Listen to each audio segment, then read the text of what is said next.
Every friends welcome to all in all sports. நான் உங்க sports Nitish and Arun. வணக்கம். ரொம்ப நாள் ஆச்சு. ஒரு பேடான நியூஸ் வரப்பதான் நீ வந்திருக்க.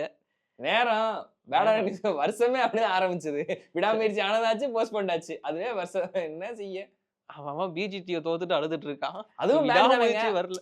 எத்தனை நாள் படம் எடுத்துக்கிறாங்க. அதுவும் நியாயம் தானே. என்ன மக்களே, கரெக்ட் தானே. சரி, ஓகே. இந்தியா தோத்து போச்சு, அதை பத்தி சொல்றதுக்கு என்ன இருக்குது. அதாவது விடாமுயற்சி கூட வந்துரும். பிஜிடி போனது வராது. போனா அடுத்த ஃபைனல் போச்சு. அதுவும் போச்சு. 2 வருஷமா அதுக்கடுத்து. ஆமா, அடுத்த 2 வருஷம் காத்துட்டு இருக்கணும். ஒன்னும் சொல்றதுக்கு இல்ல மக்களே. சரி, எதனால போச்சுன்னு நினைக்கிறீங்க? எல்லாருமே சிம்பிளா ரோஹித்ல தான் பழி போடுறாங்க. அவர் ஒரு கேப்டன், அவர் ஒரு சைடு வச்சாலும் ரோஹித் மட்டுமே தப்பு பண்ணாரு. ரோஹித் மட்டுமே தப்பு பண்ணல. எல்லாருமே ரோஹித்தை சொன்னது கூட எனக்கு பிரச்சனை இல்ல. டெய்லண்டர்ஸ் கான்ட்ரிபியூட் பண்ணல. டெய்லண்டர்ஸ் கான்ட்ரிபியூட் பண்ணலன்னு ஒரு குற்றம் சொல்லிட்டு இருக்கு. என்னன்னு எனக்கு ஒண்ணுமே புரியலையே. பவுலிங்ல விக்கெட் எடுக்கிறது மட்டும் தான் அவங்க வேலை. பேட்டிங்ல நீங்க தான் ஆடணுங்க. கான்ட்ரிபியூஷன்ன்றது ஒரு 10, ஒரு 20 அப்படின்ற அந்த மீம் டைம்ல நீ 10, நான் 10, இவன் 10, அவன் 10 கொண்டு வந்தானா அப்படின்ற மாதிரி. நான் இப்பதான் ஒரு ஸ்டார்ட் படிச்சிருந்தேன். பும்ரா டோட்டல் ஒரு விக்கெட் எடுத்தது பிஜிடில 31 விக்கெட். ஆமா. ரோஹித் சர்மாவோட total run in BGT 31. Run 31. சரி, ஓகே. ஆனா எனக்கு இந்த மேட்சும் சரி, ஓவராலா இந்த போட்டியோட ஒரு டர்னிங் பாயிண்ட் இல்ல பிளேயர் ஆஃப் த சீரீஸ் அப்படிங்கிறது பும்ராவுக்கு தான் கொடுக்கப்பட்டிருக்கு. எனக்கு ஒரு பிளேயர் மேல ஒரு பெரிய மரியாதை இருக்கு. ஸ்காட் போலர்னு சொல்லிட்டு ஆனது 3 போட்டி தான். Small role huge impact. Yes, 20 விக்கெட்டுக்கு மேல எடுத்திருந்தாரு. இதுக்கப்புறமா அவர் ஒரு பிரைமரி பவுலராகவே ஆஸ்திரேலியன் டீம்ல கருதப்படுவார்னு எக்ஸ்பெக்ட் பண்றேன். ஏன்னா ஹேசல்வுட்டோட ரீப்ளேஸ்மெண்டா உட்காந்துட்டு இருந்தாரு.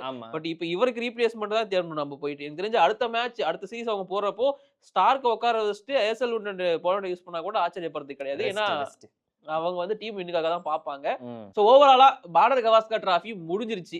இத பத்தி நிறைய பேர் கருத்து சொல்லியிருக்காங்க. அதுல முக்கியமா ஒவ்வொருத்தர் கருத்தா நான் சொல்லி முடிச்சிடறேன். ஃபர்ஸ்ட் பத்ரிநாத், சுப்பிரமணியம் பத்ரிநாத் கமெண்ட்ரியில அந்த போஸ்ட் மேட்ச் அதுல சொல்லியிருந்தாரு, கில்லு என்ன பண்ணிட்டு இருக்காரு, கில்லு மாதிரி ஒரு பிளேயர் தமிழ்நாட்டுல இருந்து போயிருந்தாருன்னா, அவர் இன்ஃபேக்ட் எப்படி சொன்னாருன்னா, கில்லுங்கிற பிளேயருக்கு சுப்பிரமணியன் ஏதாச்சும் பேர் இருந்துச்சுன்னா டிராப் பண்ணிருப்பாங்க. அவரை தமிழ்நாட்டுல இருந்து கில்லு போயிருந்தா எப்பயோ வெளியே போயிருப்பாரு.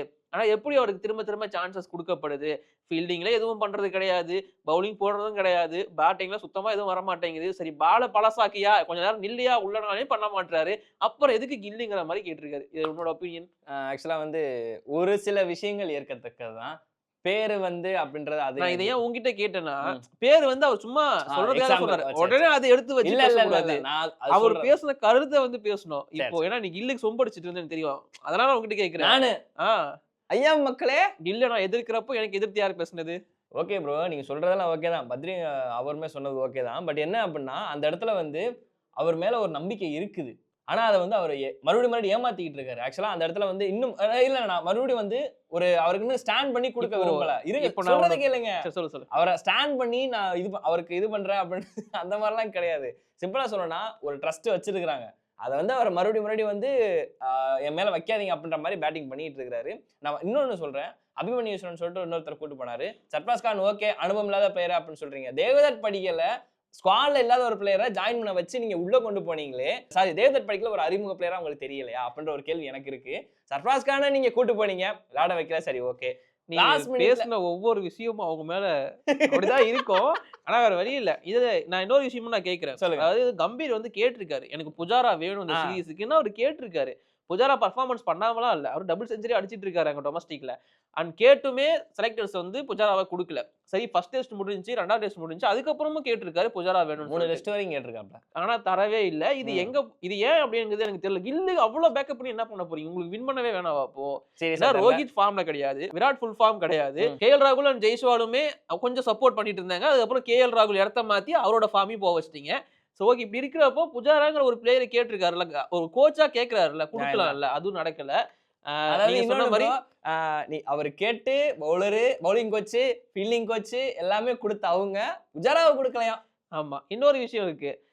கில்லு டொமஸ்டிக்ல ஆடுறது கிடையாது. ஆமா, அது ஃபர்ஸ்ட் போய் ஆடுங்கணும் இப்போ ஒரு சிலர் சொல்லியிருக்காங்க. முக்கியமா இர்ஃபான் பதான் மென்ஷன் பண்ணியே சொல்லியிருக்காரு, ரோஹித், விராட் கோலி எல்லாம் என்னைக்கு கடைசியா டொமஸ்டிக் ஆடினாங்க? அவங்க ரஞ்சி டிராஃபி ஆடி எப்போ, எத்தனை நாள் ஆச்சு? சச்சின் மாதிரியான ஒரு பிளேயரை போய் ரஞ்சி டிராஃபி ஆடி இருக்காருல்ல, ஒரு ஃபார்ம் போறப்போ. ரிட்டையர்மெண்ட் ஆகும்போது ஒட்டுமொத்தமா டொமஸ்டிக் சேர்த்தா சச்சினுமே ரிட்டையர் ஆயிருக்காரு. அப்படி இருக்கிறப்ப இவங்க ஏன் ஆடுறதுக்கு என்ன? அவங்கள கூட கில்லு ஏன் ஆடல அப்படிங்கிற கேள்வி எல்லாம் இப்ப எழதான் செய்யுது. ஏன்னா டொமஸ்டிக் ஆடுறீங்க அப்படின்னா அங்க இருந்து நல்ல பெர்ஃபார்மன்ஸ் கொடுத்துட்டு வந்த அபிமன்யுஸ்வரன் பிராக்டிஸ் மேட்ச்ல ஒழுங்கா பண்ணலன்னா அவர் உட்கார வச்சீங்க. இங்க மெயின் மேட்ச்ல 5 எதுவுமே பண்ணல. இவங்க எப்ப உட்கார வைக்க போறீங்க அப்படிங்கிற கேள்வி இருக்கு. சோ இப்போ அடுத்த சீரிஸ்க்கு யோசிப்பாங்க நிதிஷ்குமார் ரெட்டியை தூக்கிடுவோமா அப்படின்னு யோசிப்பாங்க. ஏன்னா அவர் வந்து பெர்ஃபார்மன்ஸ் பண்ணல, விக்கெட் எடுக்கல, வாஷிங்டன் சுந்தர் விக்கெட் எடுக்கல, எடுத்துடலாம்னு யோசிப்பாங்க. வாசிக்கு எத்தனை ஓவர் கொடுத்தீங்க? எனக்கு எனக்கு இது வாசி ஆல்ரவுண்டரா பேட்ஸ்மேனா? எட்டாவது இடத்துல இருக்கிற பேட்ஸ்மேன். இன்னொன்னு அவரை இறக்கி விட்டது எல்லாமே வந்து நீங்க சொன்ன அந்த 8வது இடம் ஓவர் கொண்டு வந்தது 50வது ஓவருக்கு மேல. ஓவர் அவர் குடுக்கல. நீ எண்ணி பாரு, ஓவர் 5 ஓவர் கூட போட்டிருக்க மாட்டாரு. கடைசி 4th டெஸ்ட் மேட்ச் நினைக்கிறேன் 50வது ஓவருக்கு மேல தான் வந்தாரு. 60க்கு மேல 60க்கு மேல அது வச்சுக்கங்க. சோ இப்படிலாம் இருக்கும்போது அது கேட்டா அவர் விக்கெட் எடுக்கல, அவர் ஆவரேஜ் பாருங்க, அவர் டிராப் பண்ணிடுவீங்க. ஏன்னா ஓவரே தரலடா அவனுக்கு, அவன் தந்ததானடா பெர்ஃபார்மன்ஸ் பண்ணுவாங்கிற மாதிரி தான் இருக்கு. இது ரொம்ப ரொம்ப அன்ஃபேர். இன்னொரு விஷயம், அந்த பக்கம் ஆஸ்திரேலியா பக்கம் போனோம் அப்படின்னா கலக்கிட்டு இருக்காங்க. ஒரு டிகேடுக்கு அப்புறமா வந்து பிஜிடியை வின் பண்ணியிருக்காங்க. அது ஒரு பெரிய கிரெடிட்ஸ். அது மட்டும் இல்லாம WTCயை பொறுத்த வரைக்கும் இந்த இது போயிட்டு இருக்கு இல்லையா, இது அதிக வெற்றிகளை பெற்ற கேப்டன் வந்து பேட் கமின்ஸ். அது மட்டும் இல்லாம 200 விக்கெட் எடுத்த முதல் பிளேயர் WTCயை பொறுத்த வரைக்கும் அதுவும் பேட் கமின்ஸ். தலைமை இப்போ வந்து ஆல்ரெடி ஒண்ணு வச்சிருக்காரு கையில. இப்ப ஃபைனலுக்குள்ள எடுத்திருந்தாங்க, ஒன்னும் சொல்றதுக்கு இல்ல, ஃபைனலுக்குள்ள போயிருக்காரு. பவுமா பாய்ஸா இல்ல பேட் கமின்ஸ் பசங்களாங்கறத பார்த்து தெரிஞ்சுப்போம். முக்கியமா வந்து இது நம்ம லோக்கல் ஸ்லாங்க சொன்னா ஆண்டேஸ் வெர்சஸ் சம்திங் ஏதோ இன்னொன்னு சொல்லுவாங்க, புரோட்டீஸ் அப்படின்ற மாதிரி சொல்லுவாங்க. பட் ஆனா இன்னொரு ஒரு விஷயம் என்னன்னா ப்ரோ, அங்கிட்டு வந்து நிறைய விஷயங்கள் நடந்தது. அவங்க மாத்தின ஒரே ஒரு விஷயம் என்ன அப்படின்னா டாப் ஆர்டர் மட்டும்தான். முதல்ல வந்து டிராவிஸ் ஹெட் இருந்தாரா, டிராவிஸ் ஹெட் கீழே போனாரு. அதுக்கப்புறம் வந்து மெக்ஸ்வினி வந்தாப்ல, உஸ்மான் கவாஜா மெக்ஸினி இருந்தாங்க, கோன்ஸ்டாஸ் வந்தாரு, கோன்ஸ்டாஸ் மெக்ஸினி இருந்தாங்க. அவங்க மாத்தின ஒரே இடம் அது மட்டும் தான். ஆனா நம்ம இந்தியா பாருங்க இப்படியும் பேசுவாங்க, கவாஜா கூட தான் ஆடவே இல்ல, அவரெல்லாம் சீரியஸ் ஃபுல்லா ஆட வச்சாங்க அப்படின்னு. ஒரு பிளேயருக்கு அவர் ஆடல அப்படின்னா அவருக்கு நம்பிக்கை கொடுத்து ஆட வைக்கிறீங்க, எல்லாமே சூப்பர். அந்த நம்பிக்கை எல்லாருக்கும் ஒரே மாதிரி கொடுங்க. ரகானே புஜாரா ஃபார்ம் தூக்கி வெளியே போட தெரிஞ்ச உங்களுக்கு மத்த பிளேயர்ஸ் ஏன் எடுத்து வெளியே போட தெரியல? அஸ்வின் வந்து ஓவர்சீஸ்ல பர்ஃபார்மன்ஸ் பண்ண மாட்டாரு அப்படின்னு சொல்லிட்டு அவருக்கு வாய்ப்பு தர மாட்டீங்க. அப்ப யார் உங்களுக்கு பர்ஃபார்மன்ஸ் பண்ணிருக்காங்க? சிராஜ் பெருசா எதுவுமே பண்ணது கிடையாது. பும்ரா மட்டும் தான் ஆடிக்காரு. அப்புறம் பும்ரா மட்டும் உள்ள வச்சுட்டு இல்ல ரிஷப் பண்ட் ஜெய்ஸ்வால் மட்டும் உள்ள வச்சுட்டு எல்லாரும் தூக்கி வெளியே போட்டுருவோம். இன்னொன்னு நான் கேட்கிறேன், ரிஷப் பண்ட் இந்த சீரிஸ் ஸ்டார்டிங்ல எல்லாரும் ரிஷப் பண்ட் ஒரு லீடிங் ரன் ஸ்கோரா வருவாங்க. ஆனா அப்பேற்பட்ட பண்டே வந்து ஒரு 50 அடிச்சிருக்காரு. மத்தபெல்லாம் ஓகேங்க, ஒரு இம்பாக்ட்ஃபுல் இன்னிங்ஸ் ஒரு 20 ஒரு 30 40 அடிச்சிருக்காரு, ஒத்துக்கிறேன். பட் ஆனா அதுமே மிகப்பெரிய ஒரு இம்பாக்ட் கொடுக்கல அந்த மேட்சுக்கு. இன்னொரு விஷயம், 4th டெஸ்ட் தோத்ததுக்கு ஒரு காரணம் அவர்தான். நிறைய பேர் அதான் சொல்லியிருக்காங்க. இன்னொரு விஷயமும் சொல்லியிருக்காங்க, என்னைக்கு நீங்க வந்து இந்த ஃபேம் எல்லாம் பார்த்து இந்தியன் டீமை வந்து பில்ட் பண்றீங்களோ நீங்க உருப்பட மாட்டீங்க. பிளேயர்ஸ் ஆட தெரிஞ்சா ஆடுற பிளேயர்ஸ் உள்ள இருக்குங்கிற மாதிரி சொல்லிட்டு இருக்காங்க. ஹீரோ வர்ஷிப் சுனில் கவாஸ்கர் சொன்னது. அண்ட் அது மட்டும் இல்லாம சுனில் கவாஸ்கர் இன்னொன்னு சொல்லியிருப்பாரு, நம்ம அதெல்லாம் சொல்றதுக்கு நம்ம யாரு சொன்னா கேட்க போறாங்க, அது எக்ஸாக்ட்டா சொல்லியிருந்தாரு. அண்ட் அந்த விஷயமும் போயிருந்துச்சுல, அதாவது டிராஃபியை வந்து கொடுக்கறதுக்கு பேட் கமின்ஸ் கிட்ட பார்டரை மட்டும் தான் கூப்பிட்டு இருந்தாங்க, கவாஸ்கரை வர சொல்லல அப்படின்னு சொல்லிட்டு. ஆக்சுவலி அவங்க வச்சிருக்கிற ஒரு ரூல்ஸ் என்ன அப்படின்னு பாத்தீங்கன்னா, ஆஸ்திரேலியா வின் பண்ணா பார்டர் வந்து கொடுப்பாரு, இந்தியா வின் பண்ணா கவாஸ்கர் வந்து கொடுப்பாரு. சோ பார்டர் கவாஸ்கர் சேர்ந்து வந்து டிரானா கொடுப்பாங்கன்னு தான் பேசியிருந்தாங்க. பட் கூப்பிட்டு கொடுத்துருக்கலாம். அது இதெல்லாம் எதுக்கு பிரிச்சு, அவர் கோச்சிங் ஆல்ரெடி இந்தியன் டீம் பிளேயர்ஸே மதிக்க மாட்டாங்க, ஒரு மாதிரி மனசுதாபமா இருக்காரு. இதுல இது வேற பண்ணிட்டு இருக்காங்க. சரி, ஓகே, இது வந்து பிஜிடி முடிஞ்சு போச்சு. ஆனா இதுக்கப்புறமா அவங்க சரி பண்ண வேண்டியது நிறைய இருக்கு. அவங்களுக்கு இங்கிலாந்து சீரிஸ் இருக்கு, அடுத்து சவுத் ஆப்பிரிக்கா, வெஸ்ட் இண்டீஸ் கண்டினியூஸா வராங்க. அதுல 2 வெஸ்ட் இண்டீஸ் சவுத் ஆப்பிரிக்கா வந்து ஹோம்ல தான் இருக்குன்னு நினைக்கிறேன். இங்கிலாந்து மட்டும் டிராவல் பண்றாங்க இந்த வருஷம். சோ பாப்போம் என்ன பண்ண போறாங்க அப்படிங்கறதெல்லாம். ஆனா இது இல்லாம இன்னொரு டெஸ்ட் அப்படிங்கிறது இன்னொரு பக்கம் போயிருந்துச்சு, சவுத் ஆப்பிரிக்கா பாகிஸ்தான். அது போயிட்டு தான் இருக்கு, அது ஒரு பக்கம் நடந்துட்டு இருக்கு. சவுத் ஆப்பிரிக்கா வந்து ரெக்கார்ட் பண்ணிருக்காங்க. ஆமா, அதாவது 600 ரன்னுக்கு மேல 6 வாட்டி வாங்கியிருக்காங்க. ஒன்னும் சொல்றதுக்கு இல்ல. சரி, ஓகே, அதை விட்டு இன்னொன்று வந்து ஜிம்பாப்வே ஆப்கானிஸ்தான் போட்டி போயிட்டு இருக்கு. அதுல அந்த சீரிஸை வந்து 1-0 சொல்லிட்டு அந்த 2வது டெஸ்ட் வின் பண்ண காரணமா ஆப்கானிஸ்தான் வந்து ஜெயிச்சிட்டாங்க. ஓவரால் அந்த போட்டியை பொறுத்த வரைக்கும் ரஹமத் ஷா இந்த சீரிஸ் நல்லா பெர்ஃபார்மன்ஸ் பண்ணியிருந்தாரு. இந்த 2வது போட்டியை பொறுத்த வரைக்கும் 7 விக்கெட் எடுத்து ரஷித் கான் வந்து வின் பண்றதுக்கு ஹெல்ப் பண்ணியிருந்தாரு. So player of the series Rahmat Shah, player of the match வந்து ரஷித் கான். ஓகே, ஆப்கானிஸ்தானோட டெஸ்ட் ஸ்குவாட் சூப்பர், கலக்குங்க, அது நல்லா இருந்துச்சுல்ல. So super. அது இல்லாம இன்னும் ஒரு சில விஷயங்கள் இருக்கு. தமிழ்நாடு டிராகன்ஸ்னு சொல்லிட்டு ஹாக்கி இந்தியா லீக்ல வந்து ஒரு டீம் ஆடிட்டு இருக்கு. அவங்களோட முதல் தரமான ஒரு வின், அதாவது ஃபுல் டைம் வின் அப்படின்னு சொல்லுவாங்க. ஸோ இங்க வந்து வின் அப்படிங்கிறது 2 விதமா ஹாக்கியில பிரிப்பாங்க. ஒரு வின் வந்து நீ பேசிக்கா மேட்ச் ஆடி முடிக்கிறப்போ ஸ்கோர் டிஃபரன்ஸ் அப்படிங்கிறத பேஸ் பண்ணி வர வின்னு. இன்னொன்று வந்து win from shoot out. So போட்டி டை ஆகிட்டு ஷூட் அவுட் வின் பண்ணியிருந்தீங்கன்னா ஆனால் அது பாயிண்ட் கொஞ்சம் கம்மியாக கிடைக்கும் உங்களுக்கு ஷூட் அவுட் வின் பண்ணீங்கன்னா. ஸோ ஒரு நார்மலான ஒரு வின் ஃபர்ஸ்ட் டைம் வந்து கிடைச்சிருக்கு ஹாக்கி இந்தியா லீக் பொறுத்த வரைக்கும். ஷூட் அவுட்ல கிடைச்சது நினைக்கிறேன். ஆமா, ஷூட் அவுட்ல கிடைச்சிருந்துச்சு. ஒரு போட்டி வந்து லாஸ்ட் பண்ணிருப்பாங்க ஷூட் அவுட்ல. ஷூட் அவுட்ல வந்து எப்படின்னா அதுல தோக்குற டீமுக்கு ஒரு பாயிண்ட் கிடைக்கும், ஜெயிக்கிற டீமுக்கு கொஞ்சம் எக்ஸ்ட்ரா பாயிண்ட் கிடைக்கும். ஸோ அந்த மாதிரி இப்போ டேபிள்ல டாப் 3ல கெத்தா உட்காந்துருக்காங்க. முக்கியமா இந்த போட்டி வந்து அவங்களுக்கு ஒரு பெரிய கான்ஃபிடன்ஸை கொடுக்கும். யூபி ருத்ராஸ்க்கு எதிராக ஆடி இருந்தாங்க. யூபி ருத்ராஸ் எப்படின்னா கோலுக்கு மேல கோல் அடிக்கிற ஒரு டீம். ஸோ அவங்க ரொம்ப ஸ்ட்ராங்கான ஒரு டீம். அவங்கள பீட் பண்ணியிருந்தாங்க. ஏன்னா அவங்க ஃபர்ஸ்ட் 2 போட்டியுமே ஜெயிச்சு தான் உள்ள வந்திருந்தாங்க. யூபி ருத்ராஸ்க்கு எதிராக தமிழ் டிராகன்ஸோட டிஃபென்ஸ் வந்து சூப்பரா இருந்துச்சு. அதனால தான் அவங்க வின் பண்றதுக்கு முக்கியமான ரீசன். அண்ட் அஃபென்ஸ்ல 2 கோல் ரொம்ப குரூஷியலான டைம்ல வந்து இருந்துச்சு. ஸோ தமிழ்நாடு டிராகன்ஸ் நல்லாவே பண்ணிட்டு இருக்காங்க இந்த சீசனை பொறுத்த வரைக்கும். ஓகே ப்ரோ, இதுக்கப்புறம் உமன்ஸ்மே வந்து நிறைய மேட்சஸ் இருக்குது. ஸோ அதுல வந்து பாத்தீங்கன்னா முதல்ல அயர்லாந்துல வந்து ஓடிஐ சீரிஸ் அவங்களுக்கு எதிராக விளையாட போறாங்க. அதுல வந்து இந்த தடவை யாரு கேப்டனா இருப்பாங்க நினைக்கிறீங்க? ஹர்மன்ப்ரீத் கவுருக்கு ரெஸ்ட்னு சொல்லிருப்பீங்க. ரெஸ்ட்னு சொல்லிருப்பீங்கன்னு நான் சொன்னேன். அதுலயே சொல்லிருப்பீங்க. அவ்வளவுதான். ஸ்மிருதி மந்தனா ஸ்மிருதி மந்தனா இருக்காங்க. சோ அது போக அதேதான் ஃபேம் தானே. அதேதான் ஹீரோ வர்ஷிப் நம்ம ஊர்ல இருக்கு சார். சரி ஓகே பாப்போம். இல்லாட்டி ஒண்ணுமே பண்ண முடியாது சார். ஓகே அது ஒண்ணு. அண்ட் அதுக்கப்புறம் வந்து பாத்தீங்கன்னா வைஸ் கேப்டன் வந்து யாரை போட்டுருக்காங்கன்னா தீப்தி சர்மா போட்டுருக்காங்க. Good choice. நம்ம ஃபேவரட் பிளேயர். ஸோ அது போக வந்து பார்த்தீங்கன்னா லாஸ்ட் டைம் விளையாண்ட ஹர்லின் டியூலுமே வந்து அவங்களோட பிளேஸ் வந்து ரீடைன் பண்ணிட்டாங்க. நல்லா தரமான ஒரு ஐடி ஆக்சுவலா. சரி ஓகே பாப்போம் இந்த ஸ்குவாட் என்ன பண்றாங்க. அயர்லாந்து இதெல்லாம் நல்லா ஜெயிச்சிடுவாங்க. ஐசிசி டோர்னமெண்ட் அதெல்லாம் பெர்ஃபார்மன்ஸ் வராது. ஓகே நான் வேற ஒரு விஷயம் சொல்றேன். பிபிஎல் பிக் பாஸ் லீக் போயிட்டு இருக்கு இல்லையா?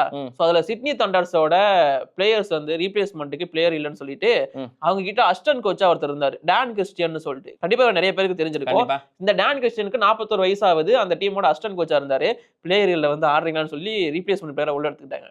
இது நல்லா இருக்கு. எந்த ரூலு? அவ்வளவுதான். ஆள் இல்லையா கோச் தூக்கி உள்ள போடு. இப்ப ஆடின பிளேயர்ஸ் தானே இப்ப கோச் ஆறாங்க. இப்ப கேகேஆர்ல வந்து பிளேயர் இல்லன்னா பிராவோ தூக்கி உள்ள போடு. அவ்வளவுதான்.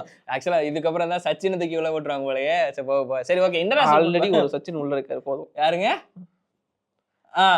சரி அவரு அப்படியே விட்டுக்கணும். குட்டி அப்புறம் வெளியே வந்து அடிப்பாங்க நம்மள. இதுக்கு ஓகே. சரி இது இல்லாம இன்னொரு நியூஸ் சொல்லிடுறாரு. IL T20 தெரியும் தானே, இன்டர்நேஷனல். ஓகே அதுல வந்து அபுதாபி ரைடர்ஸோட ஹெட் கோச்சா வந்து நம்ம பிராவோவை அப்பாயிண்ட் பண்ணிருக்காங்க. மீண்டும் எஸ் கேகேஆர் அப்படியே அந்த அதோட பிரான்சைஸ் தான் அவள போயிட்டு இருக்கு. இது போக பிரீமியர் லீக்ல ஒரு நியூஸ் இருக்கு ப்ரோ. ஆக்சுவலா செல்சி இதுக்கு முன்னாடி வந்து எக்கச்சக்கமான விஷயங்கள் பண்ணியிருந்தாலும் சமீபத்துல வந்து கொஞ்சம் அப் அண்ட் டவுனா இருக்கிறாங்க. போன மேட்ச் வந்து நல்லா பெர்ஃபார்ம் பண்ணாங்க. அதுக்கு முந்தின மேட்ச் தோத்து போயிட்டாங்க. பட் ஆனா இருந்தாலுமே வந்து அந்த வின்டர் டிரான்ஸ்ஃபர்னு ஒரு விஷயம் நடக்கும். ஒரு சில டீம்கள்லாம் வந்து அவங்களோட டீமை வந்து ஸ்ட்ராங் பண்றதுக்கு டிரான்ஸ்ஃபர் பண்ணுவாங்க. அதுல வந்து பெப் கார்டிலா ஒன்று சொல்லியிருப்பாப்ல. என்னன்னா ஆக்சுவலா வந்து இந்த தடவை நாங்க எடுப்போமான்னு தெரியல, ஆனா எடுக்க ட்ரை பண்றோம், ஆனா கஷ்டம் தான் அப்படின்னு. அமைச்சரே இதுக்கு பதில் இல்லையே அப்படின்ற மாதிரி அவங்க டீம் வந்து நல்லா இருக்குது. ஹாலாண்ட் இருக்கிறப்ப அப்படின்னு இன்னும் 2-3 பேர் இருக்கிறாங்க அப்படின்னு இருக்கிறப்போ, பட் இருந்தாலுமே வந்து அந்த டீமை பொறுத்த வரைக்கும் நிறைய ஓட்டைகள் இருக்கு. அது எல்லாத்துக்குமே தெரியுது. இது அடைப்பாரான்னு சொல்லிட்டு கேட்டா ட்ரை பண்றோம் ஆனா தெரியல, இருந்தாலும் ட்ரை பண்றோன்றாங்க. இது போக மார்க்கஸ் ராஷ்ஃபோர்ட் தெரியல. ஸோ அவருமே வந்து என்னன்னா கிட்டத்தட்ட 3 டீம் அப்ரோச் பண்ணியிருக்காங்க. $27 மில்லியன் கணக்குல. அதை எல்லாத்தையுமே உதறி தள்ளிட்டாராம். ஏன்னா இப்போ ஒரு டீம்ல இருந்து இப்போ கரண்டா விளாடுற கிளப்ல இருந்து அவர் வெளியே போறாரு அப்படின்னு இருக்கிறப்போ எப்படி $27 மில்லியன் வந்து வேணாம்னு சொல்ல மனசு வந்துச்சு அப்படின்ற மாதிரி. அது 3 கிளப் அப்ரோச் பண்ணியிருக்காங்க அப்படின்றப்போ தெரியல. அவர் இதை விட பெருசா பிளான் பண்ணலாம். சரி ஓகே நீ சொன்னதுக்கு அப்புறம் தான் எனக்கு ஒரு ஞாபகம் வருது. இப்போ இந்தியன் சூப்பர் லீக் 2024-25 போயிட்டு இருக்கு இல்லையா? அதுலயுமே வின்டர் டிரான்ஸ்ஃபர், அதாவது ஜான்வரி டிரான்ஸ்ஃபர் நீங்க சொல்லுவாங்க, அதற்கான பீரியட் தான் போயிட்டு இருக்கு. ஜான் 31 வரைக்கும் அதற்கான வாய்ப்புகள் இருக்கு. ஒவ்வொரு டீமும் வந்து இப்போ பிளேயர்ஸ் சைன் பண்ணலாமாங்கிற மாதிரி யோசிச்சுட்டு இருக்காங்க. சென்னை எஃப்சி ஏதாச்சும் பிளேயரை எடுக்கிறாங்களா அப்படின்னு பார்த்தா இல்ல, கொடுக்குறாங்க. ஃப்ரீ டிரான்ஸ்ஃபர்ல ஒரு பிளேயர் கொடுக்குறாங்க. ஜிதேஷ்வர் சிங் அப்படிங்கிற ஒரு பிளேயர் தான். ஸோ அது இப்போதைக்கு கன்ஃபார்ம் ஆகல, பட் மேக்ஸிமம் கன்ஃபார்ம் அப்படிங்கிற மாதிரி தான் சொல்றாங்க. அதுவும் ஃப்ரீ டிரான்ஸ்ஃபர்லயே போறாரு. ஏதாச்சும் பிளேயர் சைன் பண்ணாங்கன்னா நல்லா இருக்குங்கிறது எக்ஸ்பெக்ட் பண்ணப்படுது. தெரியல, பார்ப்போம். அண்ட் அது மட்டும் இல்லாமல் இன்னொரு விஷயம், ஆக்சுவலா லிவர்பூல் ஃபேன்ஸ் வந்து பார்த்தா சந்தோஷப்படுவாங்க. ஏன்னா இந்த பிரீமியர் லீக் பொறுத்தவரைக்கும் நல்லா டாமினண்டா இருக்கிறாங்க. என்ன ஒரு தடவை தான் கப் அடிச்சிருக்காங்கன்னு சொல்லிட்டு எல்லாம் கலாய்ப்பாங்க, அதெல்லாம் கண்டுக்காதீங்க. பட் ஆனால் இந்த தடவை வந்து கப் அடிக்காமலே உட்காந்துருக்காங்க அந்த கனெக்ஷன். ஸோ இந்த தடவை மறுபடியும் லிவர்பூல் வந்து பயங்கர டாமினன்ஸா இருக்கிறாங்க மற்ற டீமோட. எல்லாரையுமே விட இந்த தடவை டிஃபென்ஸ்லையும் சரி இல்லை வந்து ஒரு கோல் ஸ்கோரிங்லையும் சரி பயங்கரமா இருக்கிறாங்க. முகமது சலா இன்னும் லீடிங்ல இருக்கிறாப்ல அப்படின்றப்போ இப்போ கரண்டா இருக்கிற எல்லா போட்டியிலுமே ஜெயிச்சு வந்துகிட்டு இருக்காங்க. ஸோ பாக்குறதுக்கு நல்லா இருக்குது. சரி ஓகே, நீங்க லிவர்பூல் ஃபேனா இல்ல வேற எந்த டீமோட ஃபேன் மறக்காம கீழே கமெண்ட் பண்ணுங்க. அண்ட் இது இல்லாம ப்ரோ கபடி நியூஸ் இருக்கு அருண். அதாவது PKL சீசன் 11 முடிஞ்சதுக்கு அப்புறமா ஒரு சில நல்ல கோச்சஸ்லாம் ரிலீஸ் பண்ணப்படுறாங்க. குஜராத் ஜெயண்ட்ஸ் வந்து ராம்மேகர் சிங் ரிலீஸ் பண்ணாங்க. ஃபைனல் போயிருந்த பட்னா பைரட்ஸ் டீம் அவங்களோட ஹெட் கோச் நரேந்தர் ருதுவை ரிலீஸ் பண்ணி விட்டாங்க. இப்போ ஜெய்ப்பூர் பிங்க் பேந்தர்ஸ் அவங்களோட கோச்சான சஞ்சீவ் பலியான், ஸோ அவரை வந்து ரிலீஸ் பண்ணிட்டாங்க. கொஞ்சம் டிசப்பாயின்மெண்டான நியூஸ் தான். நான் எக்ஸ்பெக்ட் பண்ணியிருந்தேன், பட் இவ்வளோ சீக்கிரம் எக்ஸ்பெக்ட் பண்ணல. அதாவது PKL சீசன் 12 பொறுத்த வரைக்கும் நிறைய டீம்ஸ் வந்து புது கோச்சஸோட போக போறாங்களோ அப்படிங்கிற மாதிரி எனக்கு தோணுது. ஆகுமா தெரியல, அடுத்து வர போற கோச்சை பேஸ் பண்ணி தான் பேக் ஃபயர் ஆகும். ஏன்னா ஆல்ரெடி சாம்பியன்ஷிப் அடிச்சு கொடுத்த சுனில்குமார் ரிலீஸ் பண்ணாங்க, அது கொஞ்சம் பேக் ஃபயர் ஆயிருந்துச்சு. இப்போ கோச்சையும் ரிலீஸ் பண்ணிருக்காங்க, மேபி ஆக வாய்ப்பு இருக்குன்னு எக்ஸ்பெக்ட் பண்றோம். தெரியல, பார்ப்போம். இந்த மாதிரி எல்லா அப்டேட்ஸும் தெரிஞ்சுக்கணும் அப்படின்னா மறக்காம நம்ம சேனலை சப்ஸ்கிரைப் பண்ணி வச்சுக்கோங்க. இப்போதைக்கு இந்த வீடியோ நான் முடிச்சுக்கிறோம். பை.